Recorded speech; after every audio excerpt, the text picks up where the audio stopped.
The recent meeting in Saudi Arabia between top U.S. and Russian officials marks a significant, albeit potentially controversial, development in the ongoing Ukraine conflict. The nearly 5-hour session at Diriyah Palace represents the most extensive negotiations between the two nations in 3 years, sparking both cautious optimism and considerable apprehension across the international stage. While U.S. officials characterized the meeting as a first step of a long and difficult journey, a sentiment echoed by a Putin advisor who declared the meeting went well. The lack of Ukrainian representation and the potential for a Trump-brokered settlement heavily favoring Vladimir Putin have ignited concerns in Kyiv and throughout Europe.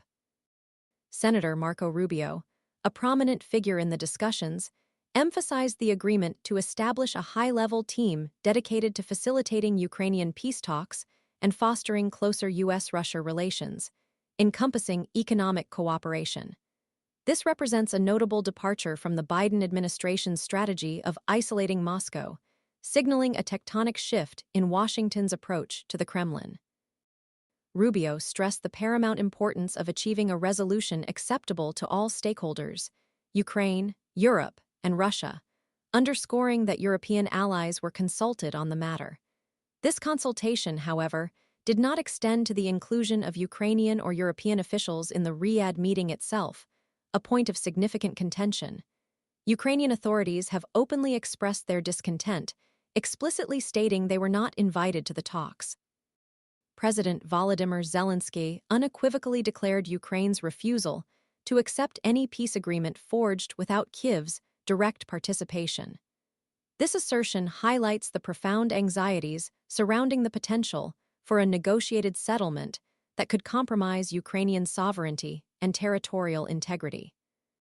The absence of Ukrainian voices in these critical negotiations raises serious questions about the fairness and efficacy of the process, fueling concerns that the outcome might prioritize geopolitical expediency over the fundamental rights and security of the Ukrainian people. The implications of this meeting extend far beyond the immediate negotiations. The potential for a Trump presidency in 2025 casts a long shadow, raising fears that a less assertive U.S. approach to Russia could embolden Putin and undermine the West's support for Ukraine. This possibility further intensifies the already fraught geopolitical landscape, accentuating the risks inherent in pursuing dialogue without ensuring Ukrainian involvement and consent.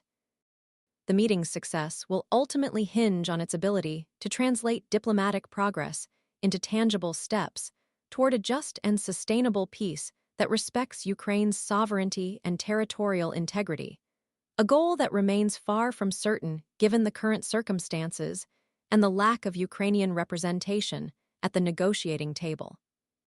The lack of transparency surrounding the details of the discussions also adds to the prevailing uncertainty, leaving many to question the true objectives and potential ramifications of this high-stakes encounter.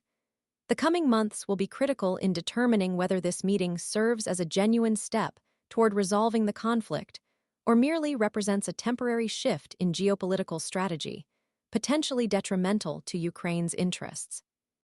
The international community watches with bated breath, acutely aware of the profound consequences that could flow from this seemingly pivotal moment in the ongoing war. The potential for a miscalculation, a compromise that sacrifices Ukrainian interests, or a failure to achieve a lasting peace remains a significant concern, highlighting the delicate and complex nature of these ongoing diplomatic endeavors.